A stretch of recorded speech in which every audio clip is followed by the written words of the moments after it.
بسم اللہ الرحمن الرحیم۔ السلام علیکم۔ سلطان صلاح الدین ایوبی رحمۃ اللہ علیہ کے دور سلطنت سے پہلے فلسطین میں ایک گاؤں آباد تھا۔ اس گاؤں کے ساتھ میں ایک گھنا جنگل تھا۔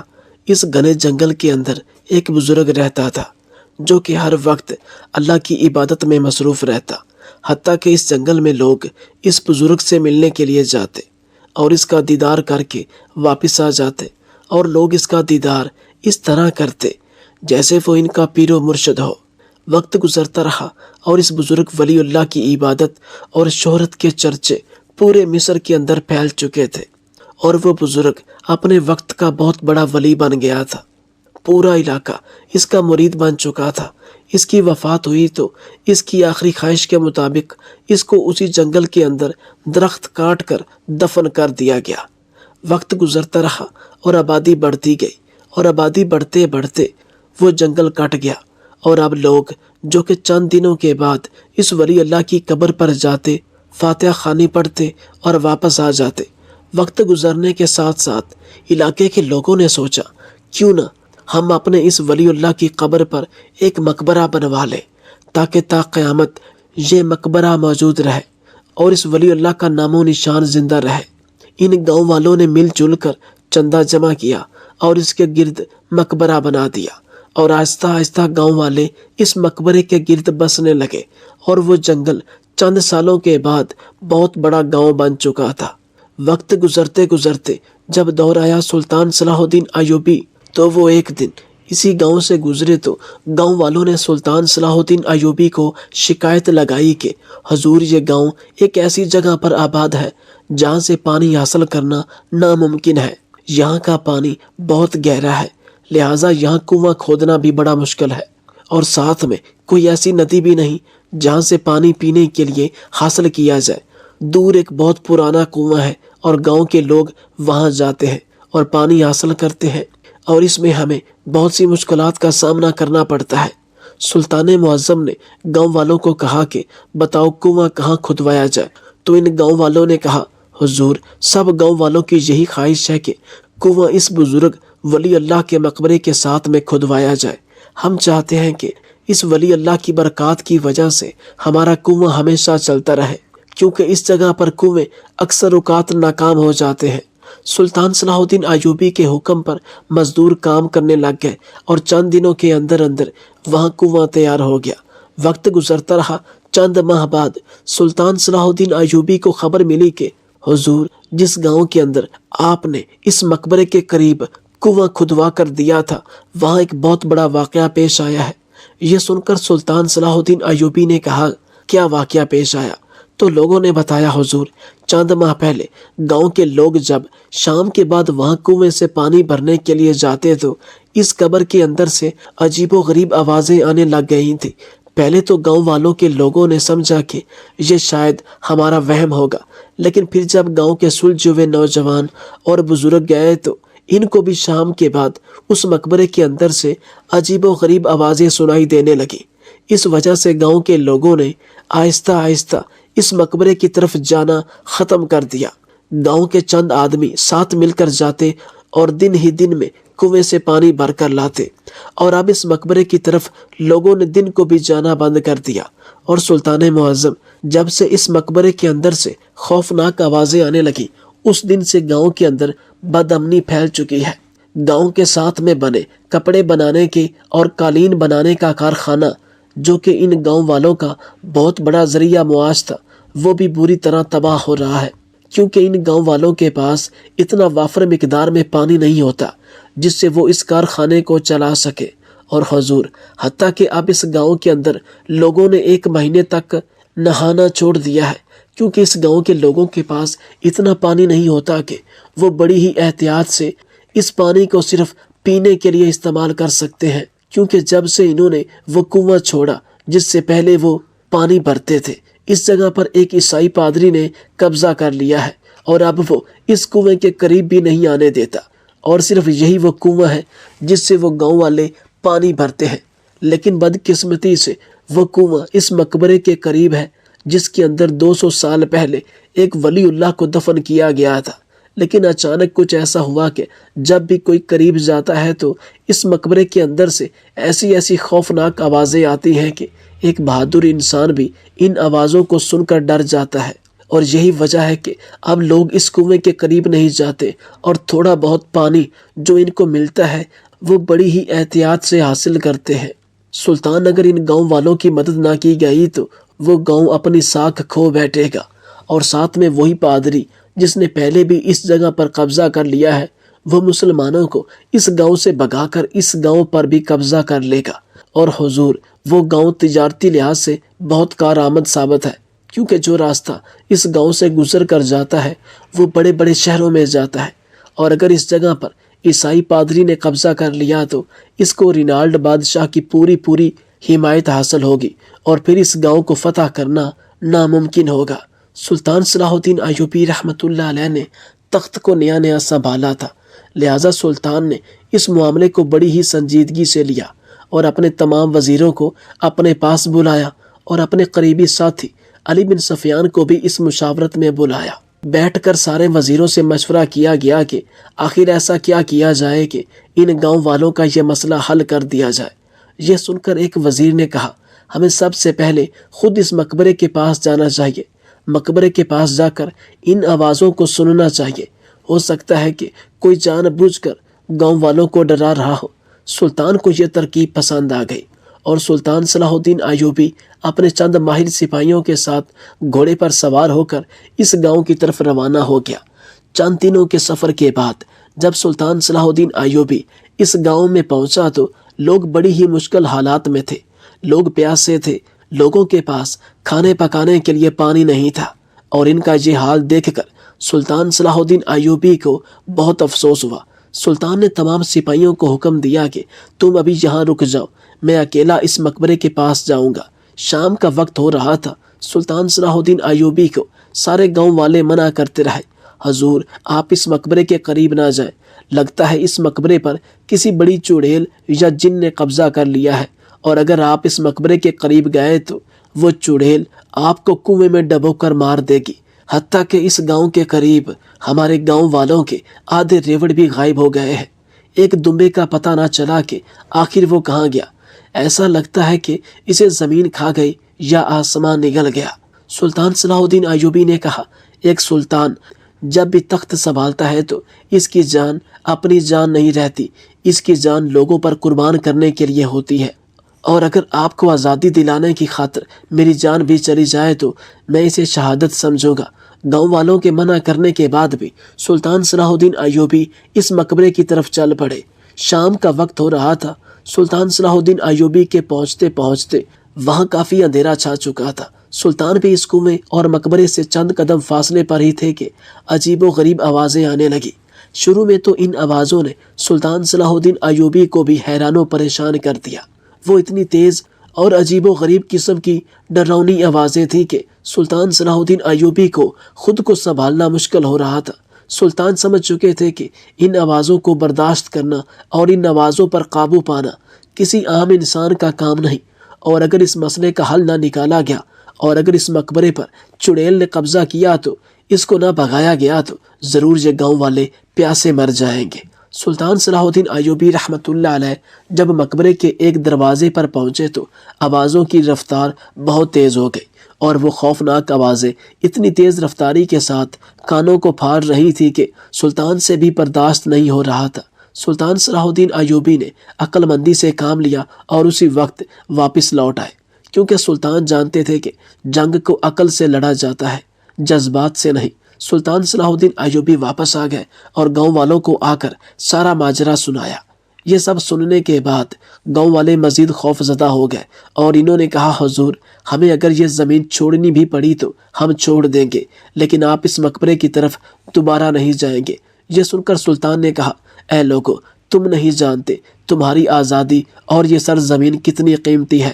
اگر تم نے ایک قدم بھی اس زمین سے اٹھایا تو وہ عیسائی پادری جو کہ بہت ظالم ہے، جس نے تمہاری پہلے بھی اتنی زمین پر قبضہ کر لیا، وہ تمہیں اس سرزمین سے بھگا دے گا، اور پہلے بھی وہ منصوبہ بنا رہا ہے کہ وہ تمہیں اس سرزمین سے نکال کر اس گاؤں پر قبضہ کر لے۔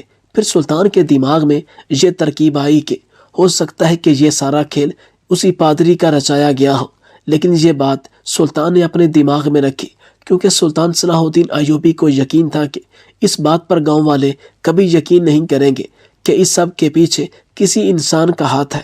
وہ تو سمجھ رہے تھے اس مقبرے پر کوئی چڑیل یا کسی جن نے قبضہ کر لیا ہے اور وہ لوگوں کا خون پیتی ہے، اور یہی وجہ تھی کہ گاؤں والے پیاس سے مر رہے تھے، لیکن اس مقبرے کی طرف نہیں جاتے تھے۔ تھوڑی دیر غور و فکر کرنے کے بعد سلطان صلاح الدین ایوبی کے دماغ میں ایک ترکیب آئی۔ سلطان نے اپنے 3 ماہر سپاہیوں کو تیار کیا اور سلطان صلاح الدین ایوبی نے گاؤں والوں کو کہا، اگر میں نے اس مقبرے کو اس چڑیل سے آزاد نہ کروا لیا تو مجھ پر ایک کھانے کا لقمہ بھی حرام ہوگا۔ گاؤں والے بار بار منع کرتے رہے، حتیٰ کہ سلطان صلاح الدین ایوبی کو علی بن سفیان بھی منع کرتے رہے کہ حضور، آپ ایک چھوٹے سے گاؤں کی خاطر اپنی جان کو خطرے میں نہ ڈالیں۔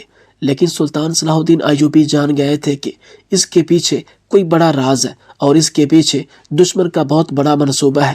اگر میں پیچھے ہٹ گیا تو دشمن ہمارے سینے پر آ کر وار کرے گا۔ سلطان صلاح الدین ایوبی رحمۃ اللہ علیہ نے اپنے 3 ماہر سپاہیوں کو لے کر شام کو اس مقبرے کے قریب پہنچ گئے۔ سلطان صلاح الدین ایوبی رحمۃ اللہ علیہ دیکھ رہے تھے کہ اس مقبرے کے چاروں طرف دور دور تک آبادی نہ تھی اور اس کے گرد کوئی ایسا جنگل نہیں تھا۔ سلطان نے سپاہیوں کو حکم دیا کہ اپنی اپنی تلواریں نکال لو اور بہادری کے ساتھ اس مقبرے کی طرف چلتے جاؤ۔ سلطان صلاح الدین ایوبی آگے اور سپاہی پیچھے آہستہ آہستہ اس مقبرے کی طرف جا رہے تھے۔ کوئی نہیں جانتا تھا کہ کبھی بھی ان پر کوئی بھی حملہ کر سکتا ہے اور ان کی جان جا سکتی ہے، لیکن گاؤں والوں کی آزادی کی خاطر سارے سپاہی اپنی جان کو قربان کرنے کے لیے جا رہے تھے۔ جب سلطان صلاح الدین ایوبی رحمۃ اللہ علیہ مقبرے کے دروازے پر پہنچے تو پہلے کی طرح عجیب و غریب آوازیں آنا شروع ہو گئی۔ اتنے میں سلطان کو تھوڑا شک ہوا کہ جب ہم اس مقبرے کے قریب آتے ہیں تب ہی ڈراؤنی آوازیں آنا شروع ہو جاتی ہیں، ضرور اس کے پیچھے کسی انسان کا ہاتھ ہے۔ سلطان نے اسی وقت اپنے تیز دماغ کو دوڑایا اور سلطان کے دماغ میں ایک ترکیب آ گئی۔ سلطان صلاح الدین ایوبی نے سپاہیوں کو کہا، آپ مجھے زخمی حالت میں اس مقبرے کے اندر چھوڑ دیں اور آپ یہاں سے چلے جائیں۔ جب میں آپ کو آواز لگاؤں تب آپ اندر آ جانا اور دور جا کر چھپ جائیں۔ یہ سن کر سپاہی نے کہا، حضور آپ یہ کیا کہہ رہے ہیں؟ ہم آپ کو موت کے کنویں میں دھکیل کر کیسے جا سکتے ہیں؟ سلطان نے کہا، میں جو کہہ رہا ہوں آپ ایسا ہی کریں۔ سپاہیوں نے سلطان کے حکم پر ان کو تھوڑے بہت زخم دے کر زخمی کیا اور ایک کپڑے میں لپیٹ کر اس مقبرے کا دروازہ توڑ کر اندر رکھ کر وہاں سے بھاگ گئے۔ تھوڑی دیر گزری، سلطان صلاح الدین ایوبی اندر کی ساری آوازیں سن رہے تھے۔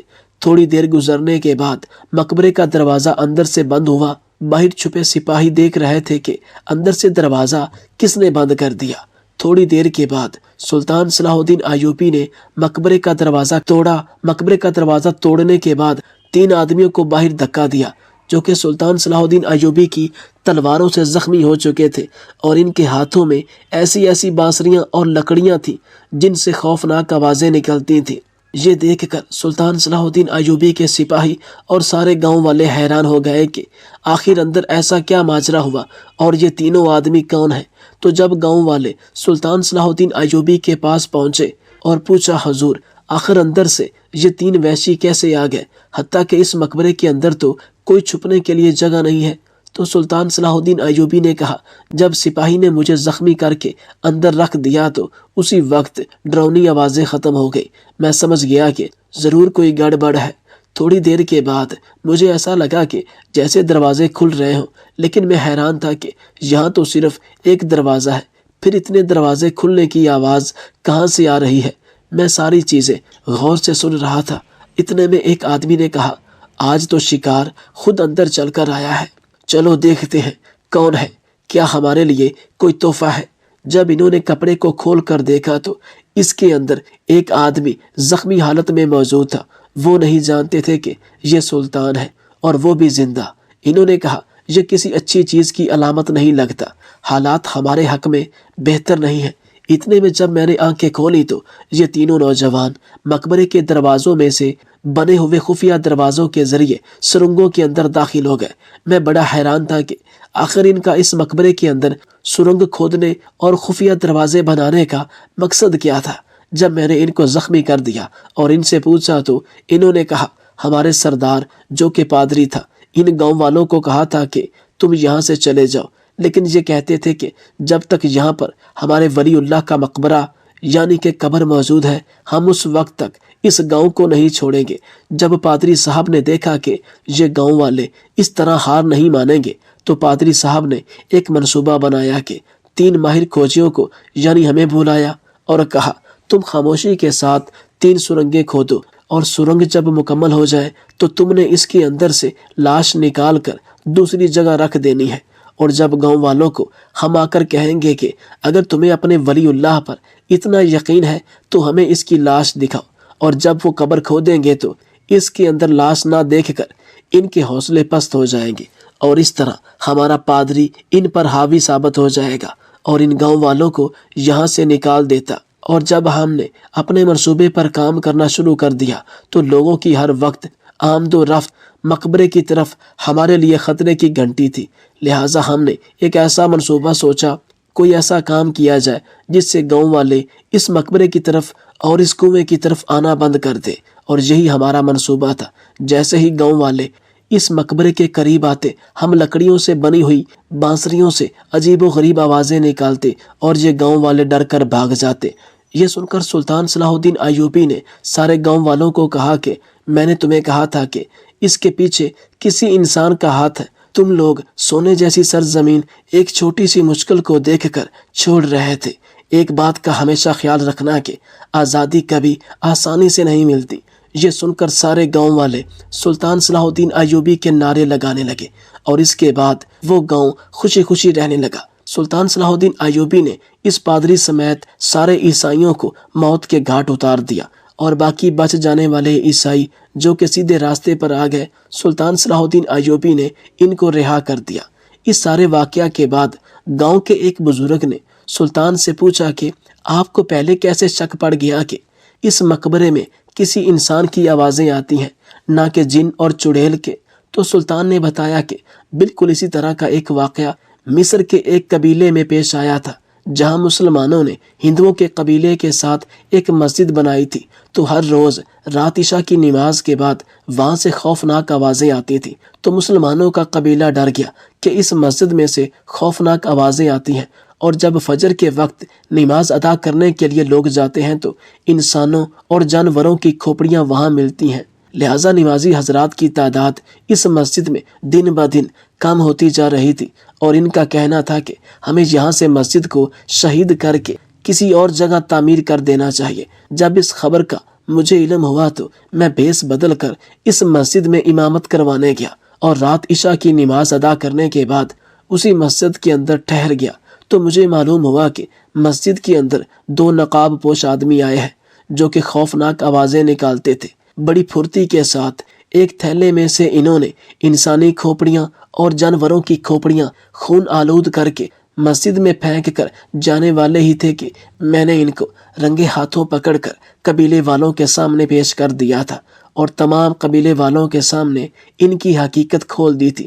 اور اس کے بعد اس مسجد میں کبھی ایسا کوئی واقعہ پیش نہیں آیا، اور معلوم کرنے پر پتہ چلا کہ یہ ہندوؤں کی سازش تھی کہ اگر ہندو مسلمانوں کو 5 وقت یہاں نماز پڑھتا دیکھیں گے تو اپنے قبلے سے پھر جائیں گے اور بجائے مندروں میں جانے کے مسجد کا رجوع کر لیں گے، اس لیے وہ ویسی حرکات کرتے تھے۔ سلطان نے ان ہندوؤں کو بھی اپنے انجام کو پہنچایا۔ لہٰذا اسلام دشمن لوگ اس طرح کی حرکتیں کرتے رہتے ہیں، لیکن مسلمانوں کو چاہیے کہ اپنی بہادری اور عقل کو استعمال کر کے ایسے لوگوں کو عبرت کا نشان بنا دیں۔